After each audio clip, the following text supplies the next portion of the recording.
পূর্ব বর্ধমান জেলার বর্ধমান ১ নম্বর ব্লকের অন্তর্গত পালিতপুরে একটি ইস্পাত কারখানায় বয়লার ফেটে ভয়াবহ দুর্ঘটনা ঘটে। এই ঘটনায় একজন শ্রমিকের মৃত্যু হয়। আহত হন প্রায় ১১-১২ জন কর্মরত শ্রমিক। তাদের প্রত্যেককেই হাসপাতালে ভর্তি করতে হয়।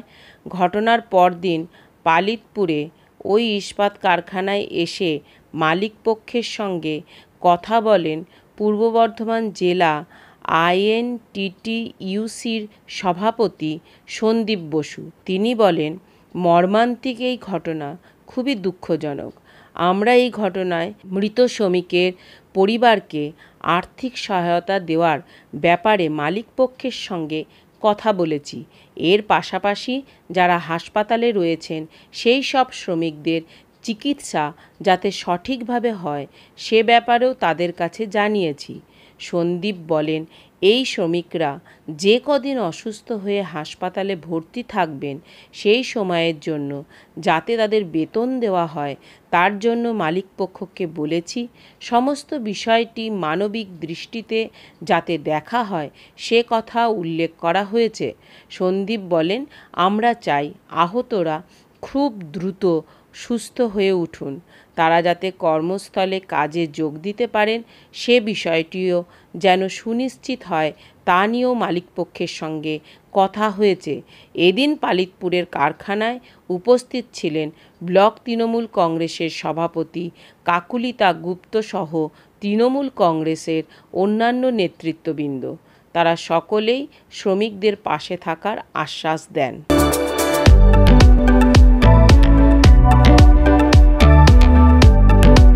শহরে বিভিন্ন ওয়ার্ডে অমৃত প্রকল্পের কাজ প্রায় শেষ হয়ে গেছে।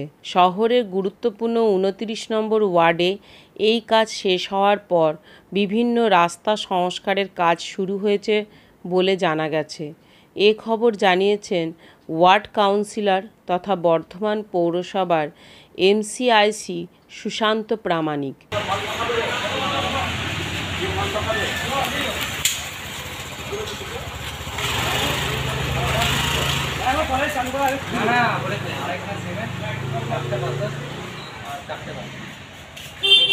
একদম কাজ বন্ধ হয়ে যাবে। জ্যাম বলবে বলে গেল বলবে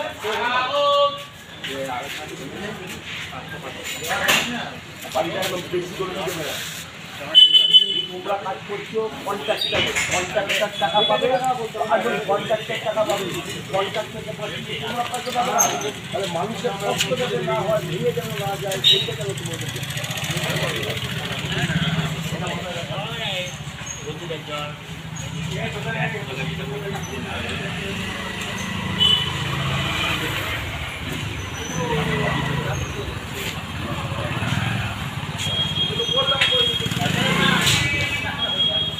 তিনি বলেন, এই ওয়ার্ডে প্রতিটি গলিতে যেখানে অমৃত প্রকল্পের কাজ হয়েছিল সেই সমস্ত রাস্তা প্রথমে সংস্কার করায় গুরুত্ব দেওয়া হয়েছে।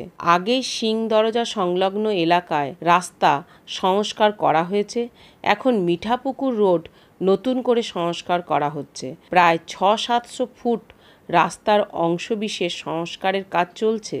সুশান্ত জানান, এ ব্যাপারে বর্ধমান পৌরসভার পক্ষ থেকে সর্বতোভাবে সহযোগিতা করা হচ্ছে।